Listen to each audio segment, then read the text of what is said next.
Considering the latest performance of Nigerian basketball team, the D Tigers, as the men's team, it has not been too good for them. Looking at their performance at the fourth window that took place in Côte d'Ivoire, where right now they've been placed 9. Well, welcome you on the show, 360 Sport on Trust TV. I am Adeni Ajishafe. We'll be looking at some trending stories in the world of sport. I have in the studio Ibrahim Yusuf and also Abdullahi Kabir. Good to have you, gentlemen. Nice to be here. Good one. Yeah, at least this is not a soccer story.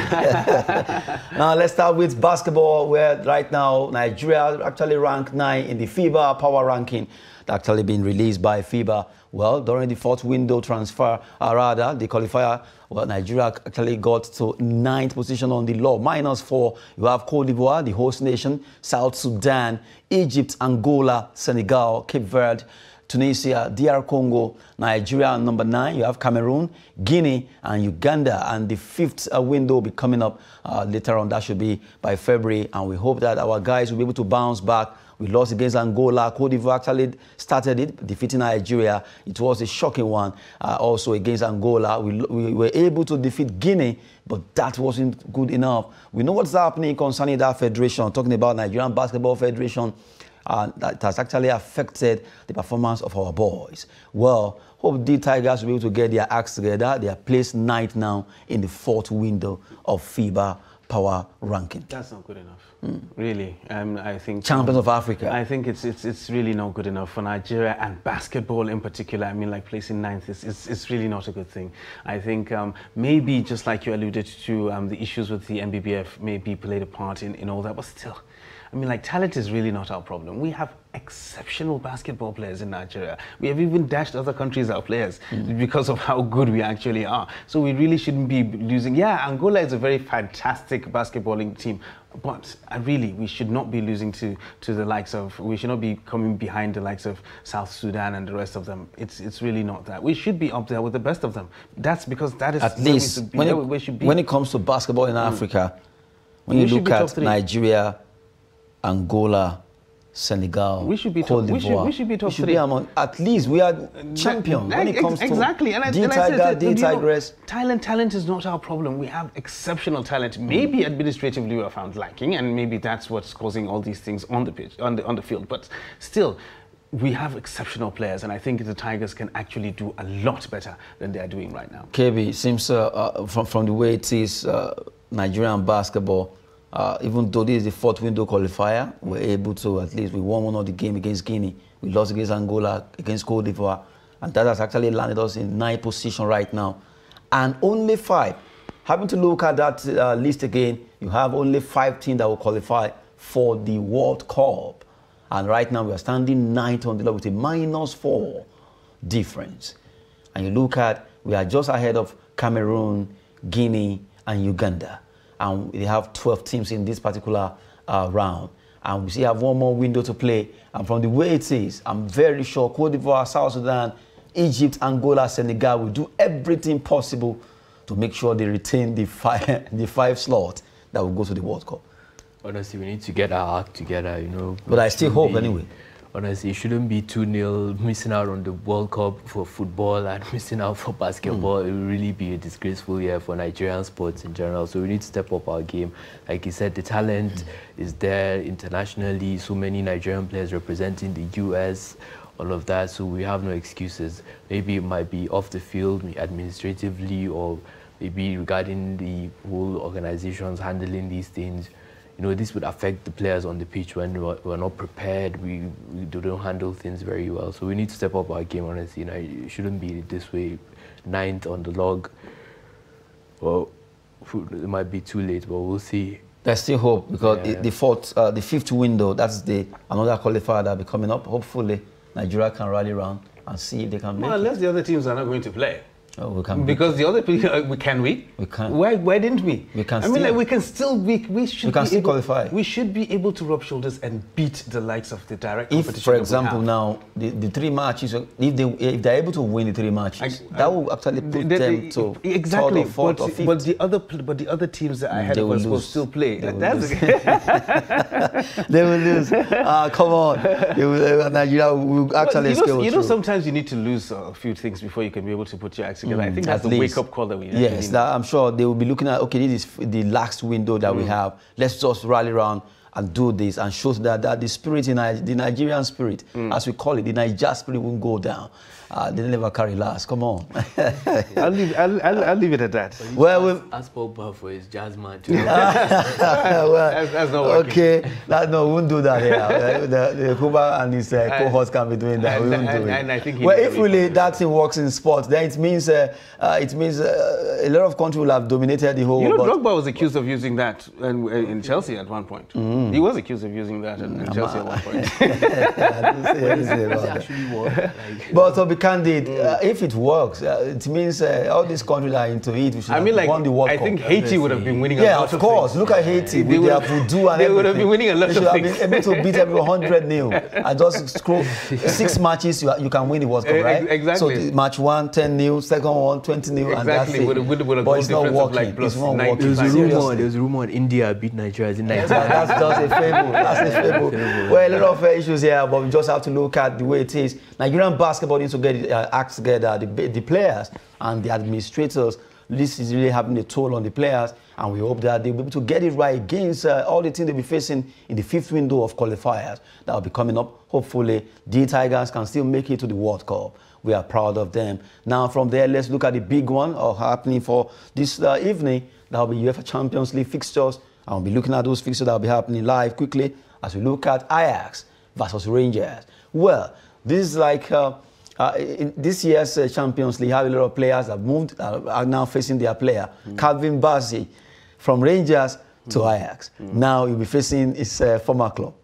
Yes, well, I think it's a derby of sorts for him now, being a former Rangers player. But I think that should really, they should really play on his psychology. He's a Chelsea player now. He's an Ajax player now. He's an Ajax player now, so he has to defend those colours no matter what, no matter how much of a soft spot he might have for Rangers. He has to play his heart out for Ajax right now. He must just play for Ajax, being the fact that he has moved from Rangers to Ajax. Although he spent most of his time with Rangers. And very short time now that he has been with Ajax, and now he's facing the old club. Oh yeah, Calvin Bassey, our very own Super Eagle, playing against his former team. You know, sometimes players get motivated. You know, when you're playing against your former team, you really want to impress, or maybe you might play on his mind. Okay, these are. I want to prove friends. If, for example, the coach is actually the one that are saying, okay, sell him. I want to prove the coach. Yeah, well, it depends on how he left. You understand? You could be sentimental and say, okay, these are my guys. I don't want to go in too hard, or okay, let me go out there and show these guys what they're missing. You understand? So it could go either way. Okay, while we're looking at that, Napoli will also be coming out against Liverpool. This is a big battle because you look at Liverpool coming to play at the city of Naples against Napoli. Although we know that Osimhen is there, although he actually had some knocks their last match or thereabout. There's a particular Georgian player, Varashla. You can't pronounce that name. That name is unpronounceable. That player, that outstanding. In fact, right now they are naming him the new Diego Maradona. Exactly. The boy is like a house on fire. I mean, like, and they got him for how much? I mean, it was really very on the nobody even. It was one of those transfers that went under the radar. Napoli said that they never. He has shocked the entire. He has shocked everyone. You management, understand? players, everyone. When it comes to the goals that boy has scored right now, when you're looking at the Serie A, I mean, like, it's absolutely fantastic. They got him on a bargain buy, and he's doing so much damage right now that I don't even think any Napoli fan actually expected this guy to have as much impact as this young man has. It's just unimaginable. It's unfortunate that he has an unpronounceable name. But we have to pronounce it. You have to find a way to do that. But the guy is absolutely fantastic, and I think Napoli have recruited well this season. They've really, most of their transfers have gone under the radar. A lot of people thought that they were going to suffer by losing the likes of Koulibaly in the transfer window and Lorenzo Insigne leaving as well, and all these players, but they have gotten very, very good replacements, and I think they're solid right now. And I think Liverpool will not find it easy, really. And going to the Maradona at this particular point in time when Napoli are on the high, and I think it's absolutely amazing. I think they're second on the league table now, and it's just so amazing for them because they've got some very, very good players. And I think for their confidence as well, if they're going to bring Liverpool home and get a very positive result, I think it will go a long way to boost their chances. And we may be looking at Serie are title contenders this season because of the amount of players that they have and the quality that is in that team. KB, do you agree with that? Liverpool, Napoli, because we know right now Napoli, they are really having a good tour when it comes to performance. And Liverpool, yes, you have to respect them for what they've done so far when it comes to Champions League. Respect. But, there is a but. The but is the fact that they have not gotten to that level that they used to be. Oh yeah, Liverpool have had a very shaky start to the season, very inconsistent. Sometimes they win 9-0, draw, lose. So it should be a very interesting game. Really looking forward to it. Both sides play very attacking football. Napoli play very attacking. Liverpool too as well, coming there. Mo Salah really hasn't been himself this season, so he needs to really prove himself. So I'm looking forward to that game. It should be very attacking, end-to-end football. I think Napoli, they play a very good brand of football. Unlike Juventus yesterday, maybe they were a bit more conservative and crossing into the box. I'm really looking forward to that game. I think it should be, I won't be surprised if Liverpool end up losing, you know. That will be another one there. We've been looking at the Champions League. We've taken two now. Ajax versus Rangers. We have Liverpool versus Napoli. A big one. Atletico Madrid FC Porto. Diego Simeone, the man that has been enjoying a lot of money from Atletico Madrid management, will be facing FC Porto. Well, Portugal and Spain, they're actually neighbors. So let's see. I think I'm looking at a game that is very balanced. Yes, experience, yes, it's both of them. It actually looks quite balanced on paper, and even player for player as well. Well, we do know that Atletico Madrid playing at the Wanda very, very impressive. And I noticed something. Sorry to cut you. A lot of Atletico Madrid players are becoming another Diego Simeone. Yeah, exactly. He has molded that team to be like him. That is the thing. He has molded that team to be like him. They run a lot. They are compact. They defend. They defend first, and then pick up the scraps up top. Their first instance when they come into any game is not to concede. That is their first instinct. When they get something up front, then they get something up front. You will hardly see an Atletico Madrid side winning 6, 7, 9, 8-0. No, just do 2-1. 2-0, 1-0. You know, just do it and stay back and hold the fort. That is, he has molded that team to play so. When he leaves that team, I think the next manager coming in has to do a lot. I think especially what happened to Arsenal, Manchester United will see happen to Atletico Madrid. Exactly, because he has stayed for so long. If Simeone leaves, I mean, the new manager have to rebuild. You have to reorient the guys to play in a certain way because they are so used to playing like they are right now. Sometimes longevity is good, sometimes it's not. Because right now, Atletico Madrid seem to have settled so much. Yeah, all right, we're here. We'll go to the Champions League, probably go to quarterfinals. We're comfortable with that. And if we're lucky, we get to the final. Exactly, yeah, and then we'll do something. We'll do top 4 in La Liga. We're not going to win it, yeah, but we're going to do top 4 at least, and we're good, and that's good enough for us. Fight for Copa del Rey. Exactly, and that's good enough for us. So I think they have settled. They need to make that leap. They should have made that leap when they went to Champions League finals and couldn't cut it. I thought that was the time that Simeone was going to say, okay, fine, I'm leaving, and that's that. But they're just still there, and I think they have settled for it. And they're playing against FC Porto. FC Porto is a team that can actually do a lot of damage to any team. They are very, very tricky. Very, very. An exceptionally tricky team, and they could. No results will be surprising when it comes to FC Porto. Depending on the Porto that actually plays on the night, and depending on the Atletico Madrid that decide to show up as well, because sometimes they can be disastrous as well. Yeah, I'm looking forward to the game. Even though Atletico Madrid play very defensive football, I'm not a fan of the Simeone system. No, I love it. And I absolutely love it. Maybe the passion and everybody, this style in itself, I'm not really a fan. And I feel like he has overstayed at the club, honestly. There was talk of him going to Inter at some point, but he decided to stay on. Well, the only player I'm looking forward to seeing Atletico, maybe João Felix. He brings something different, maybe more technically gifted. Well, I don't think Simeone is the right manager for João Felix. I don't think so as well. Maybe he's under Guardiola. Exactly. Maybe if he goes and plays under like a Guardiola, I think he might be able to bring out his qualities. Yeah. But I don't think he's a good player. Someone actually suggests Manchester United. Let's take the next. Let's take the next match. Let's look at the next match. He's not going to go. He's not going to play Thursday night football. Nobody wants to play Thursday night football. No, but with money they could attract him. See Casemiro now, 5-time Champions League winner. He already has 5 Champions League trophies. He has more Champions League trophies than Chelsea. So why would he want to? I mean, like, you just come for the money. Anthony moved there. Yeah, and Anthony, look at young he went there for Ten Hag. Ten Hag actually played on the boys. What if they convince him to come next summer? Yeah, how? Convince him. With Thursday night football. They were able to do with Thursday night football. They could maybe if Simeone moves to Manchester United, that could be that could make a difference. Are you saying it's only Simeone that can actually get him out of that? Of course, that's the only place.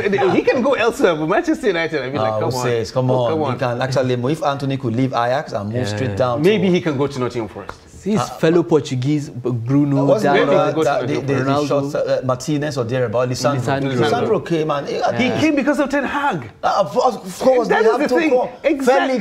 Felix is a Dutchman. Unless they get, he's Portuguese. Yeah. Unless they get Simeone to move to Manchester United, Martinez, then he can come with him.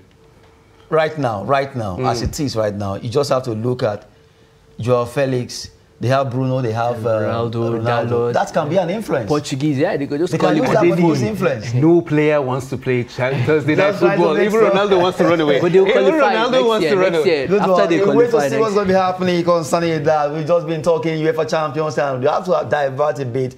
Football is always so interesting to discuss at times. You have to leave your line and go to another one. Joao Felix issue has made us to Atletico Madrid FC Porto. Now let's go Belgium. Club Brugge versus Bayern Leverkusen. Well, I will also look at this. Maybe I will be giving till we can look at Brugge. Well, maybe they have a little more experience than Bayern Leverkusen in Champions League. Well, Leverkusen has been there. No, but you look at Club Brugge, they are always there. Brugge are always there, yeah. But Leverkusen at one point they were going to Champions League. And that one point, that's going to Champions League finals. That's past a long time. But still, the Leverkusen we used to know are not the Leverkusen of today. And I think yes, just like you said, maybe slightly you give it to Brugge. Yes, I think they might be able to make a difference when it comes to that. But it seems evenly balanced. I actually think Leverkusen probably have a better chance to win this game than Brugge, honestly. Seriously? Belgium League, I'm not really a fan. I think Bundesliga is a much higher level. Peter Schick, they shoot there, their striker. I think the fact that, yes, you might want to rate German Bundesliga higher than Belgian Jupiler League, but the Jupiler League, Brugge are always there as the champion. Yeah, they're always there to finish fourth in their group. And they are perennial. And they've always been there in the Champions League. I mean, like they have the pedigree when you look at it. I mean, like look at Leverkusen now. The Leverkusen of today, how they play. Exactly. But Brugge, yes, they are not absolutely fantastic, but they've maintained that level of consistency that they have had all this while. You understand? They've gotten players through the window, they sell a lot of players and they make a lot of money, and then they buy new players again, and then they groom them. So I think they're always there. You always see them hovering around. They're always in the Champions League. So I think that will make the difference. Florian Wirtz at Leverkusen, that guy is a real talent. I think he's probably going to be the next star they sell. They sold Havertz and the likes. I think that guy. No, and you know the problem with the Bundesliga, he'll probably go to Bayern Munich. Yeah, probably you go to Bayern maybe. You understand? That's the problem with the Bundesliga. Every player in the Bundesliga wants to go to Bayern Munich. Yeah, so I think Liverpool. But from the way I see this particular game, I think one way or the other, well, maybe let's call it a balanced game. Let's go Barcelona against Victoria Place, and this is a game that you will like. Okay, Barcelona should win. Yeah, but looking at what happened between Chelsea and Dinamo Zagreb, yes, I wouldn't give Barcelona that edge. But although they're going to be at home, that could have some influence. Yes, that should have. That should be able to give Barcelona the edge to win, and not just win. I mean, like we saw Manchester City did, the class always comes through. So I think Barcelona should not have any problems when it comes to this match. Let's see, the mood surrounding the club at the moment, very feel-good factor. The new signings, they've really gelled. Rafinha, Lewandowski, they're really playing well. Xavi has really brought something. I think something special is happening at Barcelona. Watch out this season. They might go back to the level they I were used suspect to. you're Barcelona fans. Yes, he's a hidden Barcelona fan. The way his hands are. I think he's a hidden Barcelona fan. He just came He's out. so happy he to just came know. out right now as a Barcelona fan. Observation. Expect something. This is Exactly. This season, something special is happening. The signings. When you see somebody talking about the club, they actually like the English will be different. the way they run the hand and everything. I saw the way you were doing. And when we're talking about AC Milan, you saw the way Brian was like he wanted to jump out of the studio. And Tottenham Hotspur too. Anyway, we have to look at Inter Milan Bayern, the biggest one, and another big one there. Inter Milan Bayern, that will be a match. San Siro or Giuseppe Meazza. You just have to look at the two teams. Bayern, you look at them when it comes to this Champions League. I think Inter have a problem.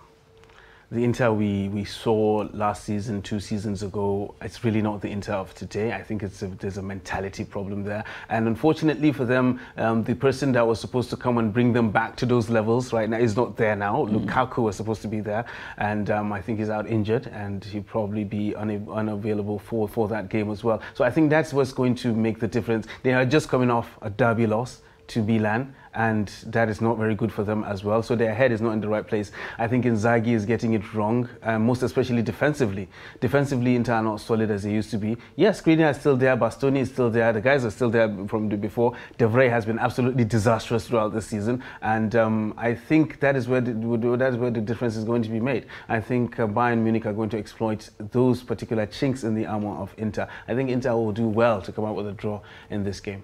Yeah, I think it should be an interesting game. Even though Lukaku is missing, they still have Martinez, Lautaro Martinez, who's a top striker as well. But Bayern Munich, I don't know, the loss of Lewandowski, they really have the firepower anymore, even though Mane has done well since he's gone there. So it should be an interesting game. It's hard to call though, but Inter Milan, you know, even though they lost the Milan derby the weekend, they still have some very top players there. So Calhanoglu as well, who moved from AC Milan. So it should be an interesting game to watch out for. Okay, good one there. Inter Milan, Bayern, big match to watch there. Inter Frankfurt, Sporting Lisbon, another balanced one. But Sporting should be wary of the German team. Inter Frankfurt can just be giant killers. Tottenham Hotspur, Marcel, that's another one. Yeah, when you talk about pedigree, in the Champions League, I mean, like you can't dispute Marseille. Marseille have been there, and they've been doing it with the big boys, even though the Marseille we used to know are not there anymore. They are like a shadow of what they used to be. The French league as well has taken a dip itself, but still, they are Marseille. And a lot of things can happen. But it all depends on which Tottenham side comes out. Tottenham are a very unpredictable team.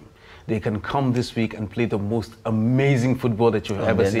And then the next day they are going to play something out of a Sunday league match. So it depends on which Tottenham turns up right now. I think Antonio Conte, they've got a manager that actually galvanizes any team to play well and get the desired results. Playing at home, being the first match in the CS Champions League, they should be able to get a good result. But just like we said earlier, Marseille is Marseille. That quality can actually come through, even though they're not really showing it right now. But still, anything can happen depending on which Tottenham team decides to come out. Yeah, I think Tottenham historically they've had that tag, you know, bottle. They choke when it matters most. Well, with this current manager, I think they're more stable. Even he has a shaky Champions League record. You want to put that straight. So Tottenham, with the way they've started this season, they're much more solid defensively. I think they should win the game. But Marseille are a very top team. They have some very top players, Dimitri Payet, that can really shock any team on any. And now they have Sanchez, Alexis. Exactly, and you know, that experience can actually come through anytime. Let's see what will be happening concerning UEFA Champions League. We just look at the fixtures there quickly before we go. We start with the Chelsea goalkeeper, Edouard Mendy, rejects new contract. Well, he's angry. The fact that they are offering Kepa Arrizabalaga more, £190,000. That's the amount that Kepa is earning. And he's not happy that, well, an understudy of him shouldn't be any more than him. And now he has rejected that particular first deal that was offered to him. And from there, we move straight to talk about, Wolves. Wolverhampton Wanderers could move for Andy Carroll if deal for Diego Costa fails. Diego Costa right now, he has been denied that citizenship to move to work visa rather, to move work permit to move to England to play for Wolverhampton Wanderers. And if that continues, they will switch to Andy Carroll to get the striker down to join them at Wolverhampton Wanderers. While Super Eagles prodigy Akikumi Amo ruled out of the season with knee injury. He plays for FC Copenhagen of Denmark, and now that injury that he sustained is not a joke because he has been ruled out for the whole season. He won't be playing football, and hopefully he gets back on his feet. We wish him a quick recovery there, coming from 360 Sports Table. And now we just have to go, gentlemen, I want to do something. Let's take a look at the fixtures, just the way we did it yesterday. And let's see, maybe you can get it right. Just one word, Ajax Rangers, Ibrahim. 2-1 Ajax. Napoli Liverpool. 2-2. Atletico Madrid FC Porto. 2-1 Madrid. Club Brugge, Bayern Leverkusen. 3-0 Bayern Leverkusen. 3-0 Bayern Leverkusen against Barcelona, Victoria Pleasant. 4-0 Barcelona. What a way to go. Inter Milan Bayern, Kabir. 3-2 Bayern. 3-2 Bayern. Okay, good one. Eintracht Frankfurt, Sporting Lisbon. 2-1 Frankfurt. What did you say? 2-1 Frankfurt. 2-1 Frankfurt. Yeah. Okay, and the last one, Tottenham Hotspur versus Olympique Marseille. I think 2-0 Tottenham. 2-0 Tottenham. Yeah. Expect Harry Kane to score again. Yeah. Good one there. We've been talking about all this on the show. 360 Sport. Ibrahim Yusuf, thank you very much. Always nice being here. I hope it won't turn out the way AC Milan turn out. I'll wear Tottenham jersey tomorrow. Okay, good one, Abdullahi Kabiru. Great to be here again. I am Adeniyi Ajishafe. Sport is always business and faith. Thanks for watching.